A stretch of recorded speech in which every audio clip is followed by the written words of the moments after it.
In the thick of darkening shadows from the cedar copse rimming the outskirts of the parking lot, a silent figure in a red suit, long white beard, and shiny black boots waited, watching the back entrance of the tavern, hungry to catch a glimpse of one person in particular. After an interminable half-hour, shortly before midnight, the rear door to the Horny Toad opened, hinges creaking in the cold and letting out the strain of the eagle singing, "Please come home for Christmas." The watcher tensed, heart pounding, and wind-burned hands fisted inside the pockets of the Santa costume. A woman appeared. Once upon a time, she'd possessed beautiful blonde hair.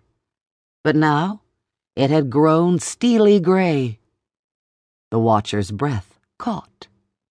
She had stopped dyeing her hair. She carried a black garbage bag, heavy with clanking bottles, and started toward the dumpster, her movements graceful as always.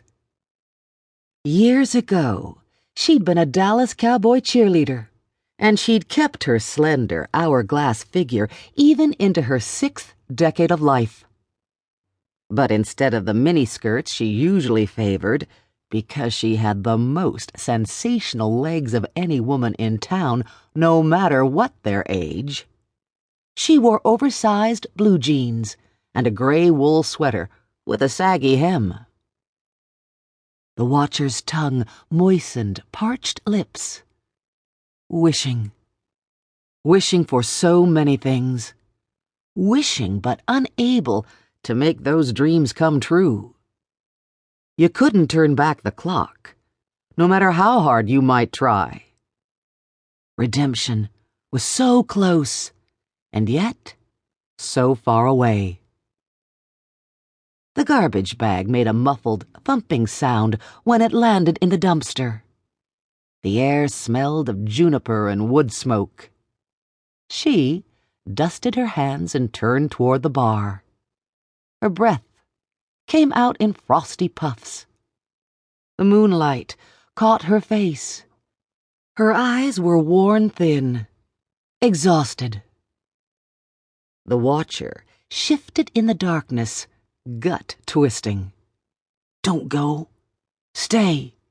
Stay so I can see you for just a little while longer. One last time." She paused and looked out into the darkness, her face a portrait of abject bleakness. A lump blocked the watcher's throat. The woman shook her head, pushed open the door.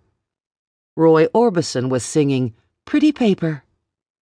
Sad songs, all sad Christmas songs.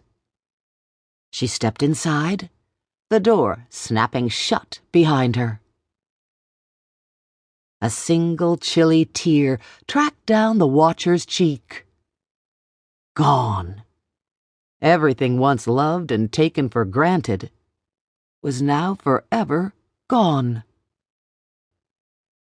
"Last call," Raylene Pringle said, more out of habit than necessity.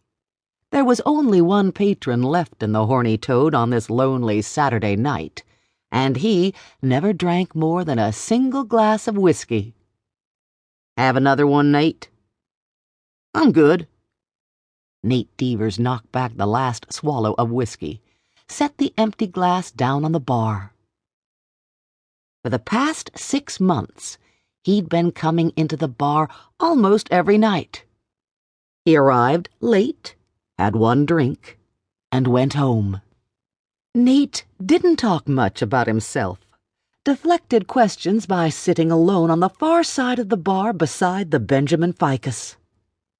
He was on the optimistic side of 40, and very good-looking, with coal-black hair lightly salted at the temples and peacock-blue eyes.